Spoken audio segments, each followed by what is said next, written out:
மாற்றத்தை விரும்பும் மக்களின் மாநாடு. திரள்வோம் திரள்வோம், திருச்சியில் திரள்வோம், தீந்தமிழ் இனத்தீரே.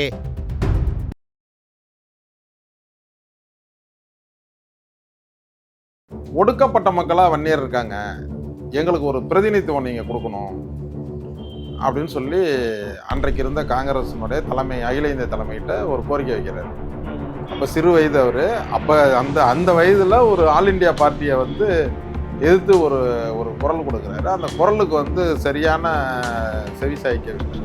அது இந்திய வரலாற்றிலேயே எந்த மாநிலத்திலையும் ஒரு ஜாதியை பின்புலமாக கொண்டு ஒரு கோரிக்கையை வைத்து அது நிறைவேறாத போது அந்த ஜாதியை வைத்து ஒரு பெரிய வெற்றியை பெற்ற வரலாறு ஐயா ராமசாமி படையாச்சி ராஜாஜி அவர்கள். ராஜாஜி தான் முதலமைச்சர் ஆகிறார். யாருடைய ஆதரவில் ஆகிறார்? வன்னிய சமுதாயத்தினுடைய ஒரு பெரும் வாக்கு வங்கியை பெற்ற உழைப்பாளர் கட்சியினுடைய எம்எல்ஏக்கள் மூலியமாக தான் அதை வராங்க. அதில் ஒரு பெரிய விஷயம் என்னன்னா, கோயங்கா அவர்களை திண்டிவனத்தில் நிற்க வைக்கிறாங்க. திண்டிவனம் பார்லிமெண்ட்டில் காங்கிரஸ் நிற்க வைக்கிறாங்க.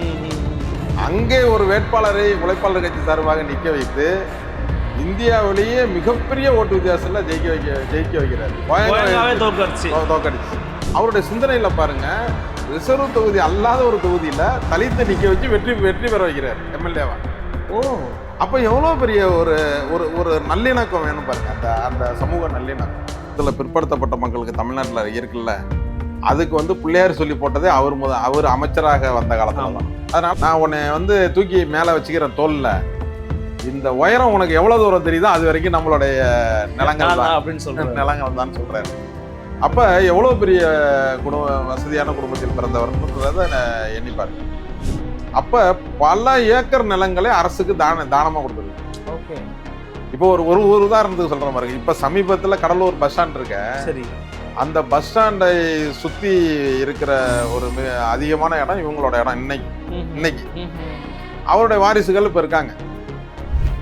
விடுதலை சிறுத்தை கட்சியினுடைய தலைவர் திருமாவளவன் அவர்களை ஒரு பிறந்தநாள் விழா, ராமசாமி படையாச்சாரோட பிறந்தநாள் விழாவுக்கும் அவரை வீட்டிலிருந்து நானே அழைத்து கிண்டியில் இருக்கிற அவருடைய திருவுருவ முழு சிலைக்கு மாலை அணிவித்து மரியாதை செலுத்திவிட்டு அவருடைய புகழை அன்றைக்கு இருக்கிற செய்தியாளர் சந்திப்பில் செய்துவிட்டு 7 ஆண்டுகளாக இதை நான் செய்தேன்.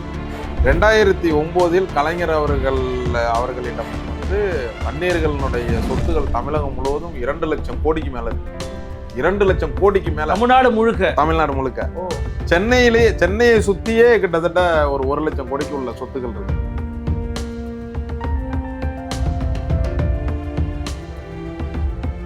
நிம்மதி ப்ராப்பர்ட்டி மேனேஜ்மெண்ட். கான்டாக்ட் 7667008999. நலம் தரும் நல்லார் சித்த மருத்துவமனை. இதய நோய், சர்க்கரை நோய், பக்கவாதம், சிறுநீரக பிரச்சனை, தண்டுவடம் மற்றும் மூட்டு பிரச்சனைகளுக்கு மிகச்சிறந்த மருத்துவமனை. கிருஷ்ணகிரி, சென்னை மற்றும் மதுரை. தொடர்புக்கு 8807666117 மற்றும் 8807666118. ஃபோர்த் ஸ்டேட் தமிழ் நேயர்களுக்கு அருள்மொழிவர்மனின் அன்பார்ந்த வணக்கங்கள். இது உங்கள் ஃபோர்த் ஸ்டேட் தமிழ் வழங்கும் பெருதினும் பெருதுகள் நிகழ்ச்சி.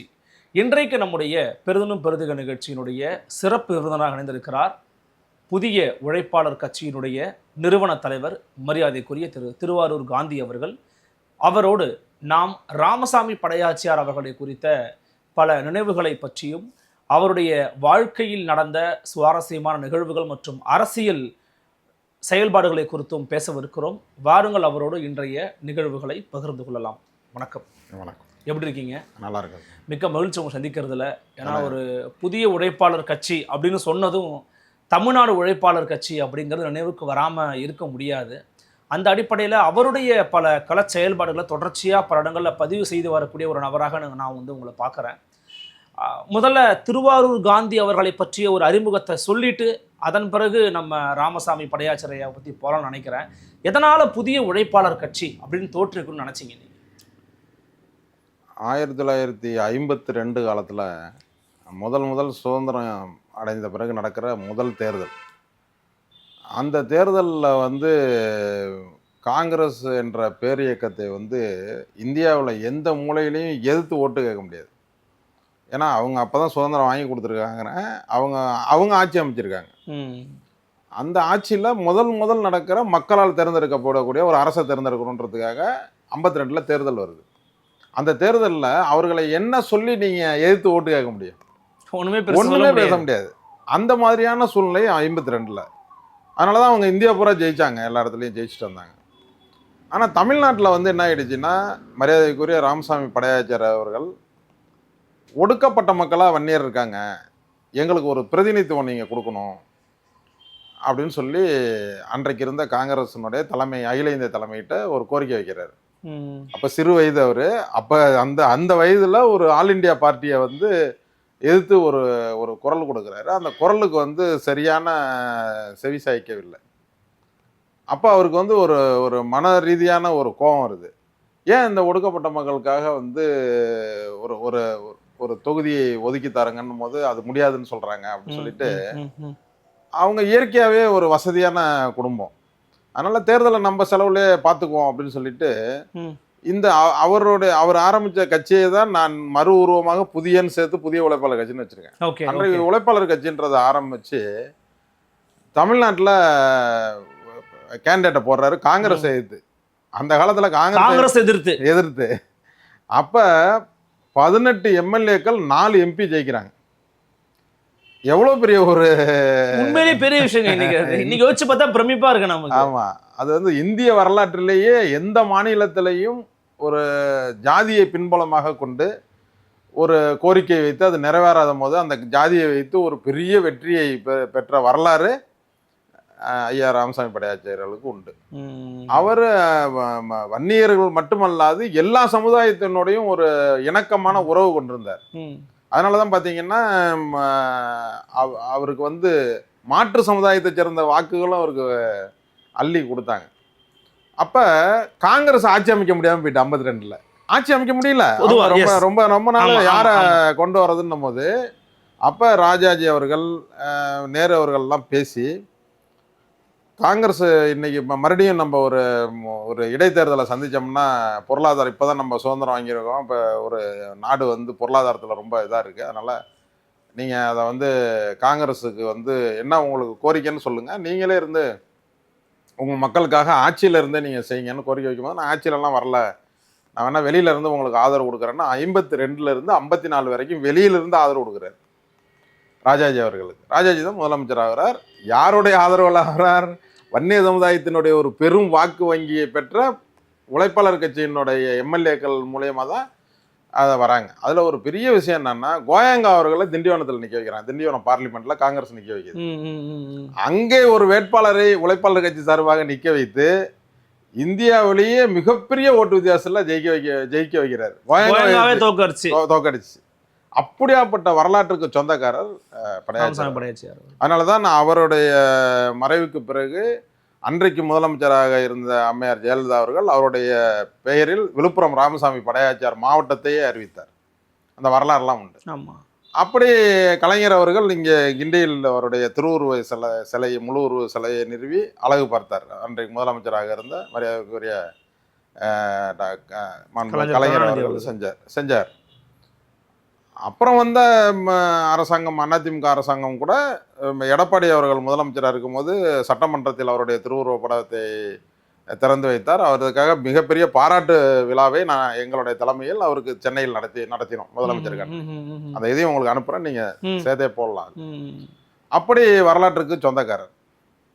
அவருடைய வரலாறுகள் பிற்காலத்தில் மறைக்கப்பட்டிருக்கு. அதான் அந்த வரலாற்றை திரும்பவும் வன்னிய சமுதாயத்திற்கு கொண்டு செல்ல வேண்டும், அனைத்து சமுதாயத்திற்கும் எடுத்து சொல்ல வேண்டும். இப்படி ஒரு ஒடுக்கப்பட்ட மக்களிலிருந்து உருவாகி இப்படி ஒரு அரசியலில் அவருடைய இறக்கும் வரை சில காலங்கள் மட்டும்தான் பதவியில இல்லாமல் இருந்திருக்காரு. பாக்கி அத்தனை காலங்களும் எம்எல்சி, எம்எல்ஏ, எம்பி இப்படி பொறுப்புகளிலேயே, அதுவும் சில கட்சிகளை, பெரிய கட்சிகள்லாம் எதிர்த்து கொண்டு ஒரு முறை எம்எல்சியாக சுயேட்சையா நின்று ஜெயிக்கிறார். இப்படியான வரலாற்றுக்கு சொந்தக்காரர். அவர் காலத்தில் தான் 54ல் வந்து காமராஜ் அவர்கள் ஆட்சி அமைக்கும் பொழுது அவர்கள் வைக்கின்ற கோரிக்கை, இவர் செஞ்ச வாழ்க்கையிலேயே ஒரு ஒரு பெரிய விஷயம் என்னன்னா, அன்றைக்கு அந்த கட்சியை காங்கிரஸில் 54ல் இணைச்சார். அன்றைக்கு இணைக்காம இன்றைக்கு மாதிரிலாம் அரசியல் கட்சி டிமாண்ட் வச்சு எனக்கு நீ துணை முதலமைச்சர் கொடு, இல்லை ஆட்சியில் பங்கு கொடு, நான் எங்களோட எம்எல்ஏ எல்லாம் சேர்க்க மாட்டேன்னு சொல்லியிருந்தா இன்றைக்கு பாட்டாளி மக்கள் கட்சின்ற ஒரு கட்சி இருந்திருக்காது. வர்றதுக்கான வாய்ப்பே இல்லாம போயிருந்திருக்கும். அதை அன்றைக்கு இருந்த காங்கிரஸ் கட்சியினுடைய ஒரு மேல் இருந்த ஒரு பற்றுதல்னாலும் ஒரு நல்ல எண்ணத்தினாலும் கட்சியை இணைச்சார். இணைச்ச உடனே அவருக்கு அதற்கு பிறகான சரியான முக்கியத்துவம் கொடுக்கும்போது அவர்களை எதிர்த்தே வருசலாக பதவியில் இறக்கும் வரை பதவியில் இருந்த ஒரு பெரிய ஒரு அரசியல் சாணக்கியர் தான் அவரை சொல்லலாம். அவர் காலத்துல தான் நிறைய பிற்படுத்தப்பட்ட மக்களுக்கான சலுகை எல்லாம் நம்ம அரசாங்கத்தின் மூலம் பெற்றோம். அதான் நீங்க அவருடைய அந்த நீட்சியாகத்தான் புதிய உழைப்பாளர் கட்சி துவங்கி இருக்கிறேன் அப்படிங்கிறத நீங்க பதிவு பண்றீங்க. அவருடைய சில முக்கியமான நிகழ்வுகளை தொட்டு பேசியிருக்கிறீங்க. இப்போ என்னுடைய கேள்வி என்னன்னா, ராமசாமி படையாச்சியாரை இன்றளவும் நம்ம நினைவு கண்டிப்பா வைத்திருக்கணும்.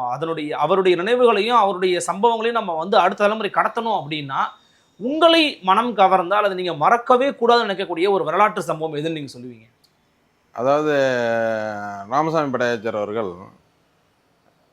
வன்னியர் அல்லாத ஒரு நபர்களை இப்போ இன்னைக்கு ரிசர்வ் தொகுதி இருக்குன்னா ரிசர்வ் தொகுதியில் மட்டும்தான் நீங்க இப்போ கேண்டிடேட்டை ஒரு தலித் மக்களை வைக்க முடியும்.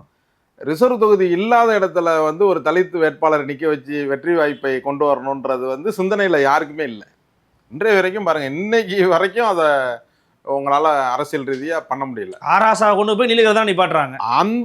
அந்த காலகட்டத்தில் 52ல் அவருடைய சிந்தனையில பாருங்க, ரிசர்வ் தொகுதி அல்லாத ஒரு தொகுதியில தலித்தை நிக்க வச்சு வெற்றி பெற வைக்கிறாரு எம்எல்ஏவா. அப்ப எவ்வளவு பெரிய ஒரு ஒரு நல்லிணக்கம் வேணும் பாருங்க, அந்த சமூக நல்லிணக்கம். அது மிகப்பெரிய ஒரு விஷயம். அதனால இந்த மாதிரியான நிறைய வரலாற்றுக்கு சொந்தக்காரர் தன்னுடைய வாழ்நாளில் எந்த விதத்திலையுமே ஒரு கெட்ட பேர் இல்லாமல் ஒரு ஆட்சியில் அமைச்சராக இருந்திருக்கிறாரு. அமைச்சராக இருக்கும் போதோ ஒரு எம்எல்ஏ இருக்கும் போதோ எம்பியா இருக்கும் போது எந்த இடத்துலையும் ஒரு சின்னோண்டு ஒரு ஒரு பிரச்சனை கூட அவர் மீது ஒரு ஊழல் குற்றச்சாட்டோ அது சொல்லாமல் வாழ்ந்த ஒரு மிகப்பெரிய தலைவர்.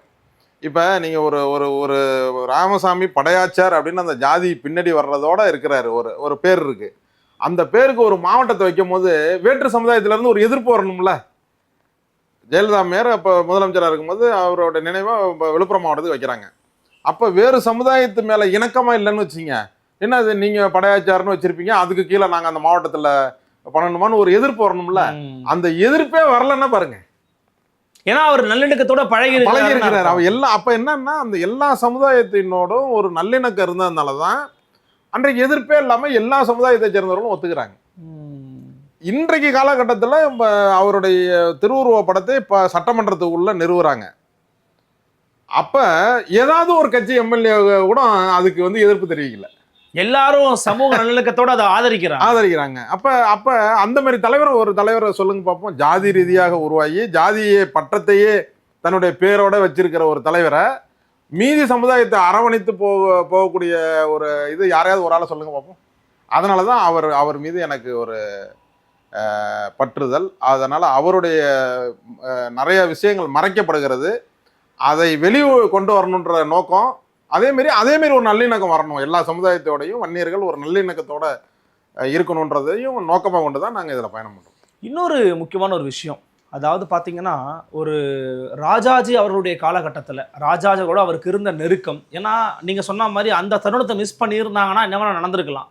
அவர் மற்ற தலைவர்களோட எப்படி பழகினார் அதை பற்றி கொஞ்சம் சொல்ல முடியுமா? அவருக்கும் ராஜாஜுக்கும் இருந்த தொடர்பு எப்படிப்பட்டது?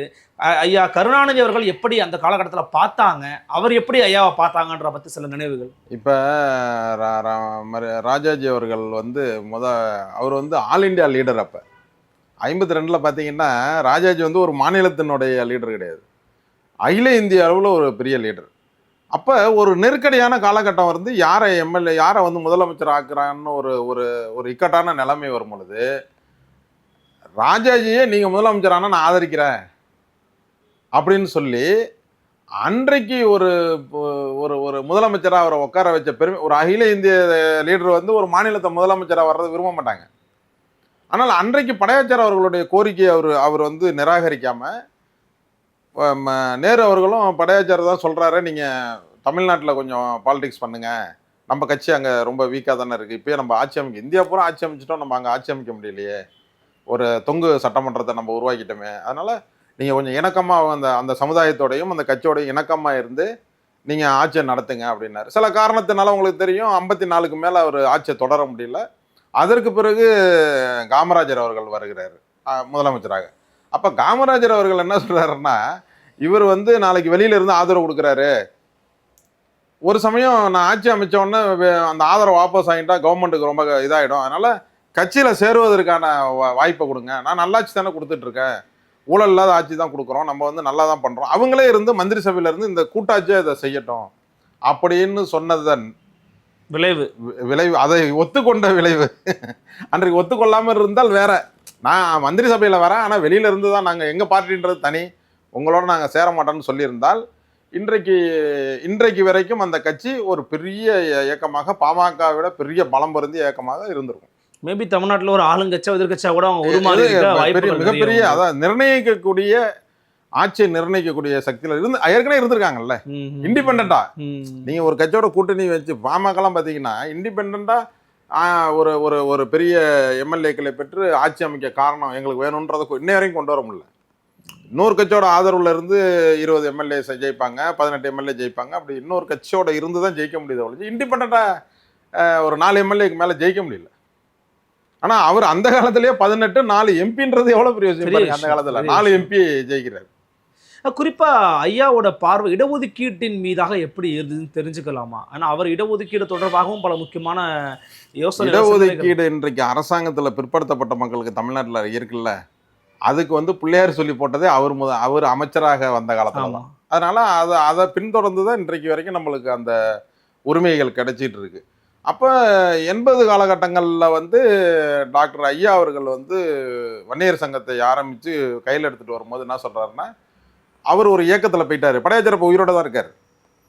அப்போ மாரி இந்த அவர் வந்து ஒரு இயக்கத்தோடு போயிட்டார். அதனால் வன்னியர்களுக்கு வந்து ஒரு தனியாக ஒரு இயக்கம்ன்றது வேணும், ஒரு பெரிய வெற்றிடம் இருக்குது, அந்த வெற்றிடத்தை வந்து நம்ம நிரப்பணும், அதுக்கு வேறு வழி இல்லை, அப்போ வன்னியர் சங்கம் நம்ம ஆரம்பிக்கணும், அதன் மூலமாக தான் நம்ம இடஒதுக்கீடு தனி இடஒதுக்கீடு எப்படி படையாச்சர் அவர்கள் வந்து அதிகாரத்துக்கு வேணும், எங்களுக்கு எம்எல்ஏ எம்பிக்கள் கொடுங்களா, அப்போ தான் எங்கள் சமுதாயத்துக்கு வேணும்னு நினச்சாரா, அதுமாரி ஒரு எண்ணம் இவருக்கு தோன்றுனுச்சு. அப்போ 80 காலத்தில் வன்னியர் சங்கத்தை ஆரம்பிக்கிறார். 87 மிகப்பெரிய போராட்டம், சாலை மறியல் போராட்டம் உங்களாம் தெரியும். இது வரைக்கும் இந்த உலக வரலாற்றில் ஒரு ஜாதிக்காக 7 நாள் சாலை மறியல் நடந்து வெற்றி பெற்றது வன்னியர் சமுதாயத்தினுடைய போராட்டம் தான். அதுக்கு இன்றைய வரைக்கும் வேற எங்கும் அந்த மாதிரி ஒரு போராட்டங்கள் கிடையாது. குறிப்பாக நம்ம அவருடைய இன்னொரு பரிமாணத்தை பற்றி பேசித்தான் ஆகணும். அது வந்து பார்த்தீங்கன்னா அவர் ஒரு விடுதலை போராட்ட வீரரும் கூட. ஏன்னா அதை பேசாமல் நம்ம அவருடைய தமிழக அரசியலை பற்றி மட்டும் பேசிட முடியாது.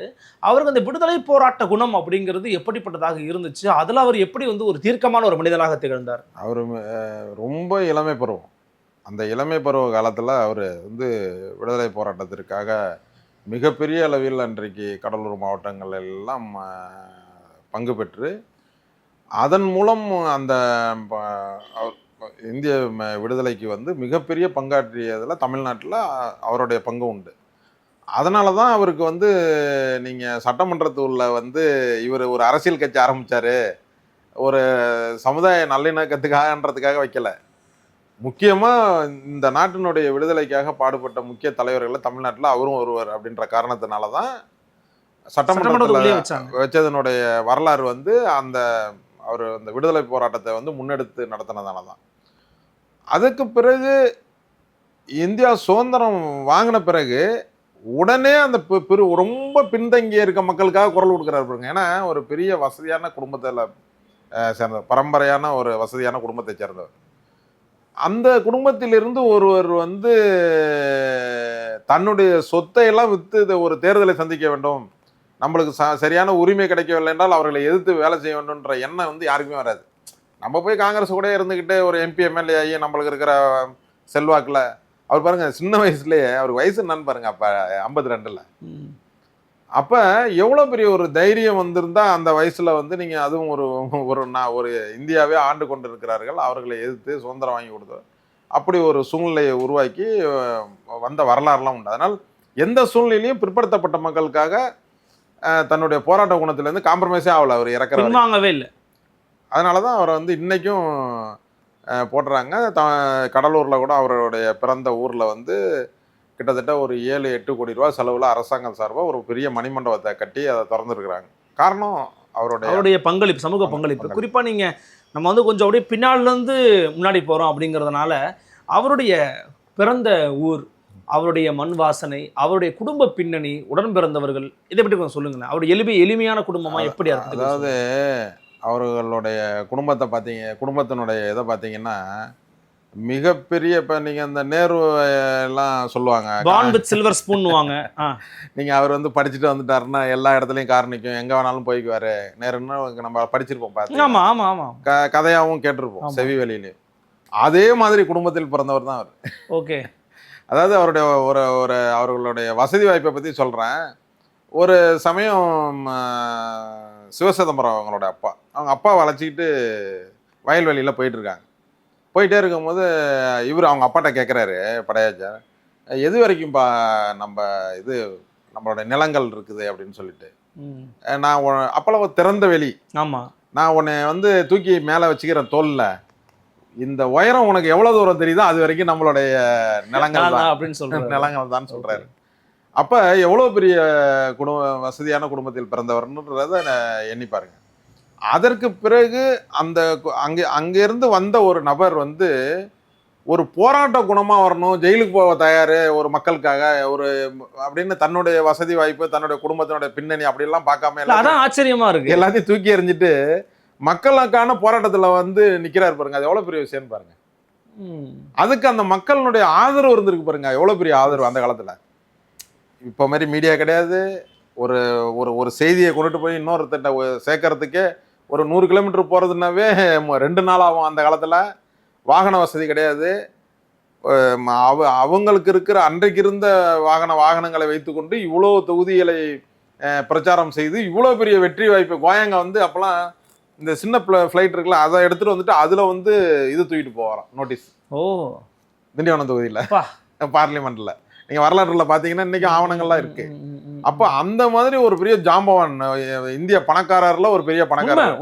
அந்த பணக்காரரை வந்து தன்னுடைய ஒரு சாதாரண ஒரு கேண்டிடேட்டை போட்டு தோக்கடிக்கிறாருன்னு வச்சுங்க, எவ்வளவு பெரிய விஷயம் பாருங்க. அவருக்கு அது எப்படி இருந்திருக்கும், கோயங்காக்கு எப்படி இருந்துச்சு அன்னைக்கு? ஆக்சுவலி அதான் கோயங்க வந்து அன்னைக்கு பிரைம் மினிஸ்டர் கேண்டிடேட்டா இருந்தவர். அந்த அளவுக்கு அன்னைக்கு ஜெயிச்சிருந்தா நேருவா அவரான்ற போட்டியெல்லாம் அந்த அளவுக்கு வந்துச்சு, அந்த அளவுக்கு வந்திருக்கும். அப்ப அந்த மாதிரியான வாய்ப்பை வந்து அவர் இங்க திண்டிவனம் தொகுதியில் ஒரு தப்பான கணக்கு போட்டு காங்கிரஸ் அன்றைக்கு அங்க நின்று வெற்றி வாய்ப்பு காங்கிரஸ் அன்றைக்கு இழந்தார்கள். அவருடைய குடும்ப பின்னணி பத்தி தெரிஞ்சுக்கலாமாங்க ஐயா? அவர் யாரு? ஐயா ராமசாமி படையாச்சார் ஐயா. இது மாதிரி ஒரு பெரிய நிலத்துக்கு சொந்தக்காரர்கள், தேட்டரு, அது இதுன்னு அவர்களுக்கு வருமானம் வரக்கூடிய அத்தனை சொத்துகளும் இருக்கின்ற. இன்னொன்னு என்னன்னா, அப்போ சுதந்திரம் வாங்கின பிறகு இப்போ அரசாங்கத்துக்கு கட்டடம்லாம் தேவைப்படும்ல, நிறைய இருக்காது இல்ல. அரசு அதிகாரிகள் இருக்கிறதுக்கு ஒரு நிறுவனம், அரசு நிறுவனங்கள் போய் இருக்கிறதுக்கெல்லாம் இடம் கிடையாதுல்ல, எல்லாம் இவங்க இடம் தாங்க. அப்ப பல ஏக்கர் நிலங்களை அரசுக்கு தானமா கொடுத்துருக்காங்க. ஓகே. இப்போ ஒரு உதாரணத்துக்கு சொல்ற மாதிரி, இப்ப சமீபத்துல கடலூர் பஸ் ஸ்டாண்ட் இருக்க, சரி, அந்த பஸ் ஸ்டாண்டை சுத்தி இருக்கிற ஒரு மிக அதிகமான இடம் இவங்களோட இடம். இன்னைக்கு அவருடைய வாரிசுகள் இப்ப இருக்காங்க. இப்ப அவங்க என்ன பண்றாங்கன்னா, இப்ப இந்த பஸ் ஸ்டாண்டுக்கு வந்து இப்ப ஜன நெருக்கடியான பிறகு ஒரு ரயில்வேக்கு அண்டர் கிரவுண்ட் வேற கட்டியாச்சு, பஸ் போறதுக்கான சரியான வழி இல்லை. பஸ் ஸ்டாண்டுக்கு பின்னாடி இருக்கிற இடம் இவங்க இடம். அப்ப அந்த காம்பவுண்டை உடைச்சு விட்டு அங்க ஒரு ரோடு போட்டோம்னா மெயின் ரோட்ல ஏறிடலாம், ஒரு வே கிடைச்சிடும். அப்ப அந்த நிலம் தேவைப்படுது. அப்ப அந்த நிலம் யாரு இருக்குன்னா, அவங்க பட்டா சொத்து படையாச்சாரோட குடும்பத்துக்கிட்ட தான் இருக்கு, அங்க கேளுங்க அப்படின்னு சொல்லி கேட்கும்போது, அங்க மாவட்ட ஆட்சித்தலைவர், கடலூர் மாவட்ட ஆட்சித்தலைவர் வந்து அங்க கேட்குறாரு. கேட்கும்போது அவங்க என்ன சொல்கிறாங்கன்னா, என்ன விஷயத்துக்காக உங்களுக்கு இந்த இடம் தேவைப்படுது அப்படின்னா, இல்லை பொது போக்குவரத்து மக்கள் பயன்பாட்டுக்காக இடம் வர முடியல, அதனால் பஸ்ஸை வந்து இந்த ரூட்டில் திருப்பி விட்டாச்சுன்னா, இந்த காம்பவுண்டை உடைச்சிட்டு ரோடு போட்டாச்சுன்னா மெயின் ரோட்டில் கூட ஜாயின் பண்ணிடலாம், அதுக்கு என்ன நீங்கள் மதிப்பு கேட்குறீங்களோ அந்த பணத்தை கொடுக்க தயாராக இருக்கும் அரசாங்கம், நீங்கள் இன்னைக்கு மார்க்கெட் ரேட்டே நாங்கள் கொடுக்குறோம் அப்படின்னு. மதிப்பு வந்து 20 கோடி. ஓகே, 20 கோடி. அப்போ மக்கள் பயன்பாட்டுக்காக தானே கேட்குறீங்க. எங்கள் அப்பா எத்தனையோ நிலத்தை வந்து அரசுக்கு தானமாக கொடுத்துருக்காரு அந்த காலத்திலேயே. இன்னைக்கு நான் வந்து காசு வாங்கிட்டு கொடுத்துட்டேன்னா அந்த அவர் கொடுத்ததனுடைய இது வந்து அது வராது, அடிபட்டு போயிடும் அந்த தியாகம். அவர் உருவாக்கிய சொத்து தான் அது. அதனால நீங்கள் எவ்வளோ வேணுமோ அதை நீங்கள் எடுத்துங்கன்றாங்க. அப்போ அந்த ரோடுக்கு ஸ்கெட்ச் போடும்போது இவர்களுடைய வகைராலே ஒருத்தருடைய பாகம் அங்கே வருது. ஓகே. அவர் என்ன பண்றாரு, நாங்க எதுக்குங்க அரசாங்கத்துக்கு கொடுக்குறோம், நீங்க கொடுக்குறீங்க, படையாச்சாரோட சொத்து கொடுக்குறீங்க, எங்கள் இதை வந்து நாங்கள் தரமாட்டோம் அப்படின்னு. எப்போ ஒன்றும் பிரச்சனை இல்லை, இதில் எவ்வளோ இடம் அடிப்படுதோ அதுக்கு பக்கத்துலேயே ஏன் இடம் இருக்குல்ல, அதை அப்படியே ரீச் பண்ணி கொடுத்துட்றோம் உனக்கு. ஓ, நீ வந்து அரசாங்கத்தை நீ விட்டு கொடுத்துருப்பா, விட்டு கொடுத்துரு, அது அப்போதான் ரோடு அதில் போக முடியும்னு சொல்லி அந்த இடத்தையும் வாங்கி கொடுத்த பெருமை இன்றைக்கு அவர்களுடைய வாரிசுகளுக்கு உண்டு. இன்னைக்கு ஆவணங்கள்லாம் இருக்கு.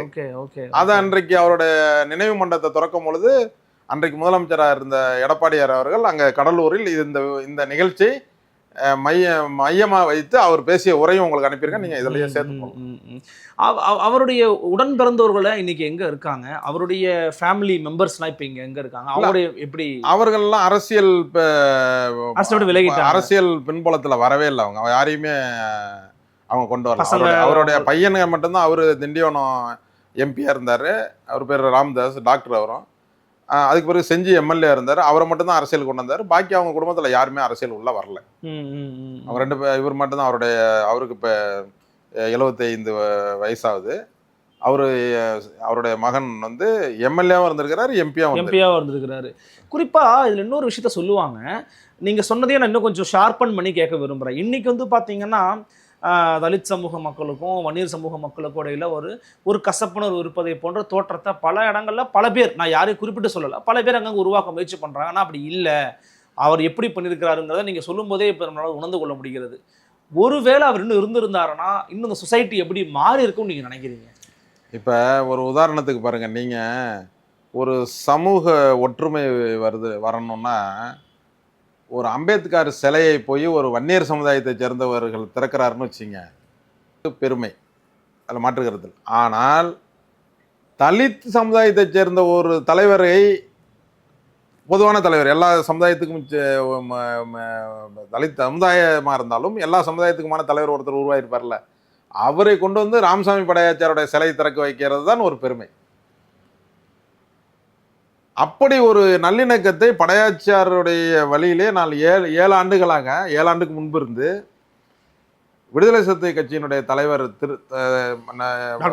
திருமாவளவன் அவர்களை ஒரு பிறந்தநாள் விழா, ராமசாமி படையாச்சாரோடைய பிறந்தநாள் விழாவுக்கும் அவரை வீட்டிலிருந்து நானே அழைத்து வருவேன். அழைத்து வந்து கிண்டியில் இருக்கிற அவருடைய திருவுருவ முழு சிலைக்கு மாலை அணிவித்து மரியாதை செலுத்திவிட்டு அவருடைய புகழை அன்றைக்கு இருக்கிற செய்தியாளர் சந்திப்பில் செய்துவிட்டு 7 ஆண்டுகளாக இதை நான் செய்து வருகிறேன். மிகப்பெரிய விஷயம்.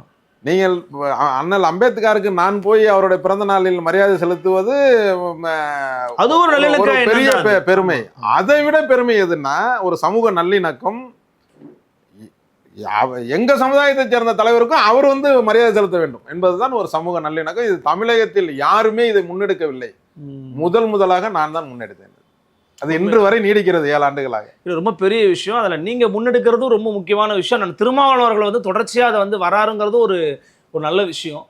இன்னைக்கு சமூகத்தில் ராமசாமி படையாச்சியார் ஐயாவை அடுத்த கட்டமாக கொண்டு போய் சேர்ப்பதற்கான பணிகளை புதிய உழைப்பாளர் கட்சி என்ன மாதிரிலாம் மேற்கொண்டு வரீங்க? இன்னைக்கு இருக்கிற அரசியல் சூழலை நீங்கள் என்ன மாதிரி முடிவெடுக்க விரும்புகிறீங்க? இப்போ வன்னியர் சமுதாயத்திற்கு வந்து இடஒதுக்கீடு வரணும் அப்படின்னு சொல்லி 80 காலங்களில் வந்து வன்னியர் சங்கம் ஆரம்பிக்கப்பட்டது. அதற்கு பிறகு அது பரிமாண வளர்ச்சியாக பாட்டாளி மக்கள் கட்சியாக மாறியது. ஆனால் 87 சாலை மறியலில் 21 உயிர்கள் உயிர் நீர்த்து துப்பாக்கி சூட்டில் மிகப்பெரிய போராட்டத்தை சந்தித்து வந்த இந்த இயக்கம் இன்று வரை வன்னியர்களுக்கான தனி இடஒதுக்கீடை பெற்றுத்தரவே இல்லை. 108 ஜாதிகளை சேர்த்து தான் ஒரு இடஒதுக்கீடை பெற முடிஞ்சிச்சு. இப்போ வந்த 10.5% கோர்ட்டு உத்தரவுப்படி அப்படியே நிலுவையில் இருக்கிறது. அப்போ பாட்டாளி மக்கள் கட்சிக்கு வாய்ப்பு இருக்கின்ற நேரத்தில் எல்லாம் இதை செய்யாமல் விட்டுடுச்சு. இப்போ ஒன்றுமே இல்லை, நாங்கள் வந்து அதிகாரத்துக்கே எம்எல்ஏ எம்பி மந்திரி அப்படின்ற அதிகாரத்து தேர்தலுக்குள்ளேயே நாங்கள் இது வரைக்கும் வரல. ஓகே, வராமல் இருக்கிற காலத்திலேயே நாங்கள் செய்தது என்னென்னா 2009 கலைஞர் அவர்களிடம் வந்து வன்னியர்களுடைய சொத்துகள் தமிழகம் முழுவதும் 2 லட்சம் கோடிக்கு மேல இருக்கு. 2 லட்சம் கோடிக்கு மேல தமிழ்நாடு முழுக்க. சென்னையை சுத்தியே கிட்டத்தட்ட ஒரு 1 லட்சம் கோடிக்கு உள்ள சொத்துக்கள் இருக்கிறது. இதையெல்லாம் ஒருங்கிணைத்து ஒரு நலவாரியத்தை அமைத்து கொடுங்கள் என்று முதல் நாங்கள் கோரிக்கை வைத்தோம். இதை யார் வச்சிருக்கணும்? ஐயா ராமதாஸ் ஐயா வச்சிருக்கணும், இல்ல அன்புமணி ஐயா வச்சிருக்கணும். யார் வச்சிருக்கிறான்னு பாருங்க அந்த கோரிக்கை. அப்ப அந்த மாதிரியான ஒரு சிந்தனைகள் உங்களுக்கு வேணும் ஃபர்ஸ்ட். ஓகே, அப்போ கலைஞர் அவர்கள் வந்து பார்த்துட்டு, ஆமாம் இது நியாயமான கோரிக்கை தானே இருக்குது, உங்களுடைய சொத்துக்கள், உங்கள் சமுதாயத்தினுடைய மூதாதிரிகள் சொத்துக்கள் அவர்கள் பொதுவாக அந்த வன்னியர் சமுதாயத்தினோட அறக்கட்டளையாக வைத்திருக்கும் பொழுது ஏன் அதை வாரியம் அமைக்கக்கூடாது, நல்ல விஷயம்தான் அப்படின்னு சொல்லிட்டு உடனடியாக அதை அறிவித்தார். அதனால் நாங்கள் 2009ஆம் ஆண்டு பாராளுமன்ற தேர்தலில் பாமகவுக்கு எதிர்ப்பாக திமுகவை அன்றைக்கு பாராளுமன்ற தேர்தலில் ஆதரித்து 7 பாராளுமன்றத்திலையும் பாமக தோற்கடிப்பதற்கு முக்கிய காரணமாக நாங்கள் இருந்தோம். எங்களுடைய துணை அமைப்பாக படையாச்சார் பேரவை என்று வைத்திருக்கிறோம். அதன் மூலம் தீவிர பிரச்சாரத்தை செய்து இந்த இடஒதுக்கீடை பெற்றுத்தரவில்லை, இது மாதிரியான விஷயங்களை கையில் எடுக்கவில்லை, இந்த மாதிரியான வாரியத்தை அமைப்பதற்கான முயற்சி எடுக்கவில்லை என்று பிரச்சாரம் செய்து அதில் பெரிய வெற்றியை இன்றைக்கு திமுக பெறுவதற்கு காரணமாக இருக்கும். இன்னைக்கு ராமசாமி படையாச்சார் ஐயா அவருடைய விஷயங்களை அடுத்த கட்டமாக கொண்டு செல்ல அரசியல் ரீதியாக நீங்கள் என்ன பண்ணவிருக்கிறீங்க? புதிய உழைப்பாளர் கட்சியினுடைய அடுத்த கட்ட வருங்கால திட்டங்கள் என்ன? எங்களுக்கு வந்து என்னன்னா, அவர் கொண்டு வந்த சமூக நல்லிணக்கம் இந்த தமிழகத்தில் வேண்டும். அவர் கொண்டுட்டு வந்த ஒரு தேசிய பார்வை இந்த தமிழகத்திற்கு வேண்டும். இப்படியான விஷயங்களை நாங்கள் முன்னெடுக்கிறோம். இதற்கு அதிகமான எந்த கட்சிகள் அதிகமாக இந்த வன்னியர் சமுதாயத்திற்கான பலன்களை செய்கிறார்களோ அவர்களுக்கு இந்த தேர்தலில் மிகப்பெரிய ஆதரவை நாங்கள் வழங்கி அவர்களுடைய வெற்றி வாய்ப்புக்காக பாடுபடுவோம். நாங்கள் சொன்னோம்ல, கோரிக்கை வைத்த இது ஒன்று சொன்னேன். அதுக்கு பிறகு படையாச்சார் அவர்களுடைய பிறந்தநாள் விழாவை ஒரு அரசு விழாவாக அறிவிக்க வேண்டும் என்று அரசாங்கத்திடம் கோரிக்கை வைத்தோம். இந்த கோரிக்கை யார் வச்சிருக்கணும்? இது வரைக்கும் வன்னியர் சமுதாயத்தை சேர்ந்த யாருக்கும் அரசு விழா கிடையாது. அப்போ அரசு விழாவை ஒரு பெரிய தலைவருக்கு கொண்டு வரணுன்ற கோரிக்கை யார் வச்சிருக்கணும்? பாட்டாளி மக்கள் கட்சி வச்சிருக்கணும். ஆனால் அந்த கோரிக்கையை வைத்து அந்த கோரிக்கையை நிறைவேற்றணும். அந்த நிறைவேற்றி கொடுத்ததனால் அன்றைக்கு இருந்த முதலமைச்சராக இருந்த எடப்பாடியார் அவர்களுக்கு சென்னையில் மிகப்பெரிய அளவில் ஒரு பாராட்டு விழாவை நாங்கள் நடத்தினோம். அந்த பாராட்டு விழாவில் தான் அவர் வந்து இதையே அறிவித்தார். அவருடைய திருவுருவ படத்தையே நான் சட்டமன்றத்தில் அந்த ஏற்புரையில், அவருடைய ஏற்புரையில் அதை வந்து அறிவித்தார். அறிவித்த ஒரு 15ஆம் நாளே அதை செஞ்சும் கொடுத்தார். அதே மாதிரி அந்த மணிமண்டபம் கட்டி கொடுக்குறேன்னு ஒரு வாக்குறுதி கொடுத்தார். அங்கே அந்த மணிமண்டபத்தையும் அவர் காலத்திலேயே அதை மாரி செஞ்சு திறந்தும் கொடுத்தார். இப்படியான கோரிக்கைகளை யார் முன்னெடுத்துட்டு போறா? அப்ப அந்த கூட்டத்திலேயே நான் பேசும்போது சொல்றேன், வன்னியர்களுக்கான தனி இடஒதுக்கீடு வந்து உள்ஒதுக்கீடா அந்த 20% வேணும், இதை முதலமைச்சராக இருக்கிற ஒரு எடப்பாடி அவர்கள் பரிசீலனை செய்ய வேண்டும் அப்படின்னு அந்த பாராட்டு விழா நடத்துறோம். அப்ப கோரிக்கை வைக்க வேணாம், ஒரு பாராட்டு விழா நடத்துறீங்க, அதில் போய் ஒரு கோரிக்கை வைக்க வேணாம் அப்படின்னு சொல்லி ஒரு கோரிக்கையை வச்சாங்க. எங்களுக்கு கோரிக்கை வைக்க ஒரு கோரிக்கை வச்சாங்க. அப்ப நான் பேசும்போது சொன்னேன், இதை நான் கோரிக்கையா சொல்லல, வன்னியர்களுடைய நிலைமையை உங்கள்கிட்ட சொல்கிறேன். வன்னியர்கள் எந்த அளவுக்கு இந்த இடஒதுக்கீட்டில் வந்து கம்மியாக போகிறாங்க, இதில் ஒரு பலன் இல்லாமல் போகுது, அதனால் இதிலிருந்து ஒரு உள்ஒதுக்கீடு கொடுங்க அப்படின்னு வன்னியர்களுடைய நிலைமையை இந்த பாராட்டு விழாவில் சொல்லுகிறேன். முடிவு எடுக்க வேண்டியது உங்களுடைய பொறுப்பு அப்படின்னு அந்த கூட்டத்தில் சொன்னேன். அப்புறம் அதுக்கு பிறகு அரசியல் காரணங்களுக்காக பாமக வந்த பிறகு பாமக அதை செய்ததாக 10% அவர்கள் செய்ததாக அது மார்த்தட்டி கொண்டார். நான் என்ன அந்த கூட்டத்தில் பேசினதை உங்களுக்கு அனுப்பியிருக்கேன். நானுமே பார்த்துருக்கேன். நிறைவாக ஒரு கேள்வி, ராமசாமி படையாச்சார் அவர்களை பற்றி இன்றைய இளைய சமூகத்துக்கு தெரிந்து கொள்ள வேண்டும், நீங்கள் வந்து கட்டாயமாக அதை படிக்கணும், அவருடைய வரலாறு தெரிஞ்சுக்கணும் அப்படின்னா நீங்கள் ஒரு நிமிடத்தில் அவர்கள் சொல்லக்கூடிய ஒரு அறிவுரை என்ன? ஒரு தனி மனிதன் நினைத்தால் கூட பெரிய சமுதாயத்தில் ஒரு தனி மனிதன் நினைத்தால் கூட ஒரு இந்தியாவிலேயே பெரிய கட்சியாக அன்றைக்கு இருந்த காங்கிரஸை எதிர்த்து வெற்றி வாய்ப்பை பெற்று அரசியல் ரீதியாக ஒரு அதிகாரத்தில் வந்து இந்த மக்களுக்கு செய்த வரலாறு உண்டு. அதுமாரி ஒரு இளைஞர்களும் வன்னியர் இளைஞர்களும் தன்னுடைய இடஒதுக்கீட்டுக்காகவும் அரசியல் அதிகாரத்துக்காகவும் அர்ப்பணிப்போடு எல்லாரும் சமுதாயத்தையும் சேர்ந்து செய்தால் மிகப்பெரிய வெற்றி கிடைக்கும் என்பதுதான் இந்த நேரத்தில் நம்ம அவங்களுக்கு சொல்லக்கூடிய ஒரு கருத்தாக இருக்கும். குறிப்பா தமிழ் சமூகத்தில் இருக்கிற எல்லா இளைஞர்களுமே அவருடைய வரலாறை படிக்கலாம். அவருடைய அது வந்து சமுதாயம் இந்த சமுதாயம் கிடையாது, ஏன்னா தமிழர்கள் எல்லாருமே சேர்ந்து கொண்டாடப்பட வேண்டிய ஒரு ஆளுமை அதனாலதானே சட்டமன்றத்தில் அவருடைய படம் வந்துச்சு. எந்த கட்சியும் எதிர்ப்பு தெரிவிக்கல, ஒரு எம்எல்ஏ கூட எதிர்ப்பு தெரிவிக்கல, அனைத்து எம்எல்ஏ சட்டமன்ற உறுப்பினர்களும் சேர்ந்து அதை ஆதரிச்சாங்க. குறிப்பா இன்னொன்னு கூட கேட்கறாங்க, இன்னைக்கு தமிழ் தேசியம் பேசுறவங்க கூட வந்து ஐயா ராமசாமி படையாச்சார் அவர்களை பற்றி பல இடங்களில் பேசுகிறாங்க, சுவரொட்டுகள் ஒட்டுறாங்க, அவரை பற்றிலாம் கொண்டு போகிறாங்க. அவர்களுடைய அணுகுமுறை எப்படி பார்க்குறீங்க? ஐயா அவர்கள் அந்த காலகட்டத்தில் திராவிடம் தமிழ் தேசம்லாம் எப்படி பார்த்தாங்க? அவர் வந்து திராவிடத்து மேல் அவர் வைத்திருந்த ஒரு பற்றுதல் வந்து யாருக்குமே கிடையாது. அதனாலதான் நம்ம கலைஞர் அவர்கள் கூட முதலமைச்சராக இருக்கும் பொழுது ஒரு அடுத்த எம்எல்சியில் ஒரு ட்ரிப் நிற்கிறாரு. அடுத்தது எம்எல்சியில் அவர் நிற்கும் போது அவரை ஏற்று கேண்டிடேட் போட வேணாம்னு சொல்லிட்டாங்க. போடாதீங்க, அவரை ஏற்று கேண்டிடேட் நிப்பாட்டாடா, அவர் ஜெயிச்சுட்டு போட்டோம் அப்படின்னு. அப்படியான வரலாற்றுக்கு சொந்தக்காரர். அதுமாரி நிறைய விஷயங்கள், ஒரு திராவிடத்தையும் தேசியத்தையும் ஒரே நீரோட்டத்தில் வச்சு அரசியல் செய்து வெற்றி பெற்ற ஒரு வரலாறு அவருக்கு உண்டு. அது ரொம்ப கஷ்டம் அது மாதிரி கொண்டு போகிறது. அது கொண்டு போனார். அது பல விதமான கருத்துக்களை ஐயாவை குறித்து பகிர்ந்துக்கிட்டீங்க, அவர் நினைவுகளையும் பகிர்ந்துக்கிட்டீங்க. அவருடைய வரலாறை கண்டிப்பாக அடுத்த கட்ட சமுதாயத்துக்கும் சந்ததிக்கும் தொடர்ச்சியாக கொண்டு செல்வோம். எங்களுக்காக ஒரு வருகனையும் கருத்து பகிர்வு நடத்தமைக்கு மிக்க நன்றி. நன்றி, வணக்கம். நன்றி. மீண்டும் சந்திக்கலாம் நண்பர்களே. வணக்கம்.